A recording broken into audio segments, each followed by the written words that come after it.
kun gaafa gantii abbaan baattu jedhan madaamonni sekondii keessatti namatti jijjiiramu gaafa achii kaatee mana koo keessaa bayyettee gaafa gadi si darbatte bututtuu kana wajjiniin jechuudha kan isheen alatti gadi si darbattu har'a qimameen madaamii tokko kaargoo ergitee kaargoon ishee qaraxaa birrii Itoophiyaa gama akka ishee irratti rakkaa birrii 200 fi 900 fixe meeshaan as gubbaarratti argaa jirtan jechuudha Senegalee birrii Itoophiyaa birrii 200 fi 900 kana jechuun waanuma biyya namaa keessa hojjette guutummaa guutuutti fixee kan biraatti darbeera jechuun nama dandeessisaa jechuudha. Qarati Itoophiyaa keessa jiru unkaan ofii kee kaffaltee miti rifeensi mataa keessa irraa kaffaleen fixu kana jechuun ammaa kaastee kanatu ofii eeggachuu qabdu. Viidiyoon har'aa kun ijoollee biyya keessa galanii gara biyya namaatti as deebi'anii asillee turanii bubbulanii osoo hin taane warra ganaa haaraa tokko jettanii biyya namaa kana dhuftanii kontiraata mana madaamii galtaniidha. Ammaa kaastanii wanta isin irraa ofii eeggattan xiniqqaaqa ofii eeggannoo gochuu qabdan. Bakkeertanitti nagaan isiniif haa ta'u hordoftoota keebii qobsaalee jirtuu nagaa keessanii anis jira arras deebi'ee dhufeetiin jira arras warri taatanii akkasumallee warri na waliin turtanii faamilii keebii qobsaalee viidiyoo laayikii tokkodhaan haga xumuraatti na waliin turaa jecha gara viidiyoo karaatti yeroon isinii deebi'u. Akkuma isiniin jedhee qimamii madaamii tokko kaargoo ergitee kaargoon ishee birrii meeqaan bahee isinitti fakkaata. Birrii Itoophiyaa birrii 200 fi 900 bahee jechuudha. 200 fi 900 jechuun ilaala har'a kana biyya galtee hojii barbaadettiin uummattee biyya ishee keessatti zanaafataa jettee waan barbaadettiin hojjechuuti dandeessi turtee jechuudha. Garuu kana taana sana ta'e dubbiin.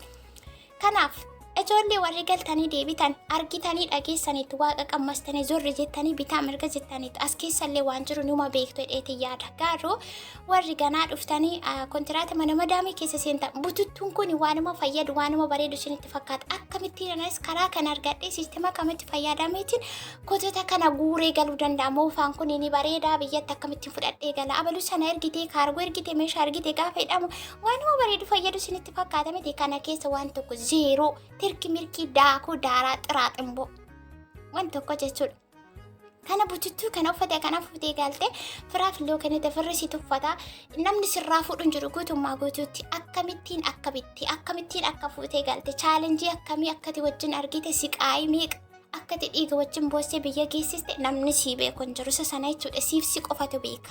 Kanaafuu namaaf kennaa kennuu barbaadda yoo ta'e warra kee maatii kee akkuma akaakayyuu abaabilee kee zarmaan zarii keef kennaa kennuu barbaadde birrii fuudhii galiitii biyya keessaa uffata isaan barbaadan baay'ee kwaalitii kan ta'e karaa uffata Itoophiyaa kan qixxaatu hin jiru. Ammas taanaan ammammoo kan duriirra baay'ee tashaashaalee baay'ee fooyyee Itoophiyaa jechuun baay'ee bareeddee jirtii jechuudha kan duraarra fooyyee keessattuu karaa uffata.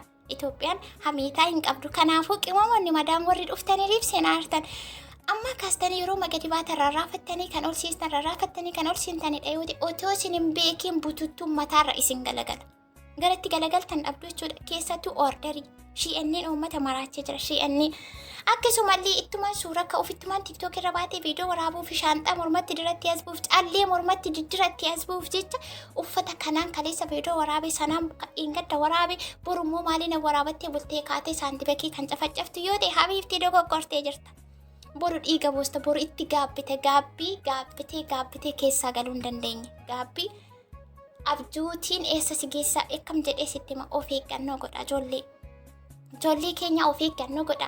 Nuti kan biyyaa baanee fi bututtuu akka kanaa barbaachisu hin taane birrii fulus saantiba barbaacha biyyaati baane saantibakii nama tokkotti hin argin bututtuu tokkotti hin bitiin yoo dandeesse akka lokkoo ilmaan ishee rakkaattu ishee buufattee teessu uka kee jalatti qabadhuuti gaafa galtu saantibakii walitti qabadhuu gali uffata barbaadde wanti barbaadde guutummaa guutuutti Itoophiyaa keessaa wanti dhibeen jiru kan dhibe hojii birrii.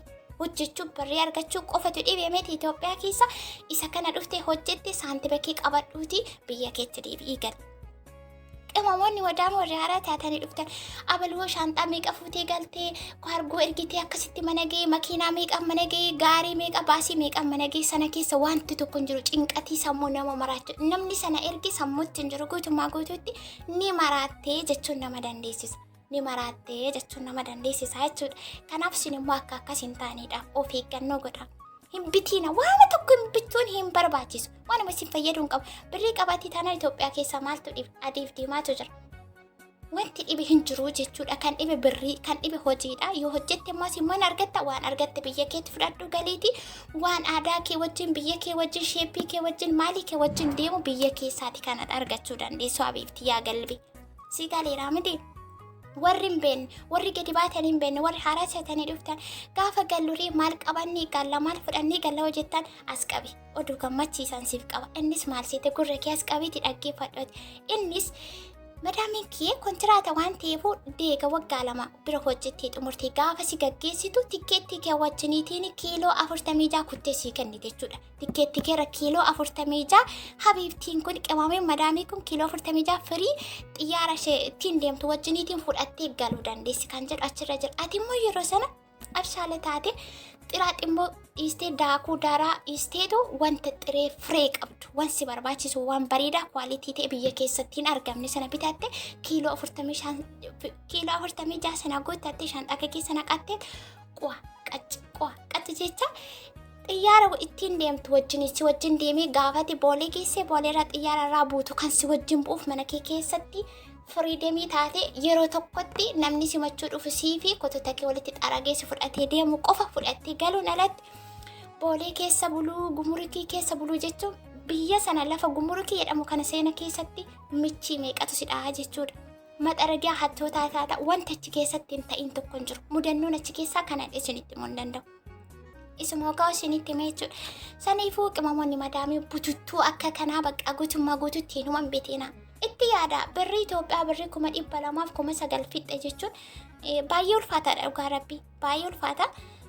Kan taaksii kan gaarii kan safara keessa sifachi gaggalcha immoo tarii itti dhidhaanirraa nuu qusattee ta'uu danda'a isin irra fachiisu jettee qimameen kunii jechuudha. Kanaafuu yoo tokko dogoggorii tokkoof immoo barumsa waan ta'eef amma galanni sooshaal miidiyaa hin badii waan baay'ee wal barsiisuu wal hubachiisuu irraa wal deebisuu dandeenya waan ta'eef bakka isin fayyadu oola. Bakka oolmaa keessanii filadha bakka isin fayyadu bakka boruuf barumsa isinii ta'u ooluu qabdaanii. Kan akka fakkaataa viidiyoon irraa maal qabannee galla jettanii iyyaadde noo biyya galtan wanti isin qabattanii galtan yoo danda'ame fudus birrii qofaa fudhattanii galtan biyya keessa guutii wanti hundumtuu adiif diimaan jira wanti barbaaddetu jira. Kana fakkaataa viidiyoon koo irraa ofii gadhaa bututtuu irraa ofii gaa hin bitiin ammoo madamii keessatti madamiin illee gaafa kaate mana ishee keessaa kututa wajjin gassi darbachuu dandeessi. Ati immoo gatuuf si mararaa dhiisuuf si mararaa wajjin cinqamte wajjin maraatte wajjin dhiiga bosoo ofii gannoo godha. Akkuma isin jedhe viidiyoo laayikii godhaa gandee beeduutti nagaa naaf ta'a baay'ee.